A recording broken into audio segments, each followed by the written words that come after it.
আমাদের মননে মগজে মিশন নিয়ে নামছি।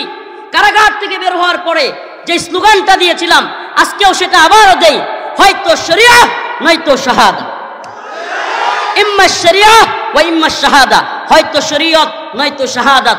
এই উম্মার মধ্যে এই কনসেপ্ট, এই আওয়াজ, এই হাসিনারে দৌড়াইলাম, আবার আরেকজন আইলো, আবার আরেকজন গেল, ইসলামিক সরকার ব্যতীত, শরিয়া ব্যতীত, কোরআন সুন্নাহ ব্যতীত কখনোই পৃথিবীতে শান্তি মুক্তি কামিয়াবি আসবে না। তাইলে যদি আমগরে কেউ খুশা মারে, হুজুর হাসিনারে তো খুব আন্দোলন করে নামাইলেন, এখন কারে আনলেন, আমি বলবো বেটা তুমি আমাদেরকে ভুল বুঝছো। তুমি আওয়ামী লীগের চাটুকারিতা করতে করতে তুমি এখন আলেমদেরকে খুশা মারা শিখছো। আমরা বলি আমরা হাসিনার বিরুদ্ধে কেন ছিলাম? সে শত শত আলেমদেরকে কারাগারে নিয়েছে, সে শত শত মাজলুম আলেমকে রিমান্ডের নামে নির্যাতন করেছে, সে দেশের সর্বোচ্চ আলেমদেরকে ফাঁসির কাস্টে ঝুলিয়েছে, সে দেশের সর্বজন শ্রদ্ধেয় আলেমকে কারাগার থেকে মৃত অবস্থায় বের করেছে।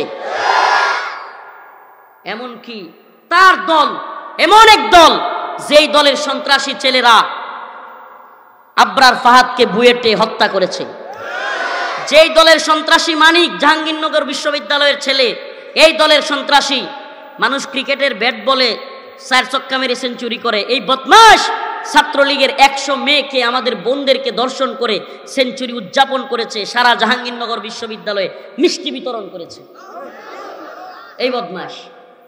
তাহলে এই সমস্ত দলগুলোর বিরুদ্ধে আমরা কথা বলেছি এই কারণে, তারা ইসলামের বিরুদ্ধে ছিল, দেশ জাতির বিরুদ্ধে ছিল, ইন্ডিয়ার হিন্দুত্ববাদীদের দালাল ছিল। এখন আমাদের কাছে যদি তোমরা খুঁচা মারো যে হুজুর সরাইলেন তো এখন কারে আনলেন, আমি বলবো বেটা এখন যেই আসুক, পরে যে আসুক, আগে যেই থাকুক, ইসলামের বিরুদ্ধে যাবে, এই সরকার হোক, সামনের সরকার হোক, হাসিনা সরকার হোক, আমরা তার বিরুদ্ধে দাঁড়াতে বিন্দু মাত্র সময় ব্যয় করব না।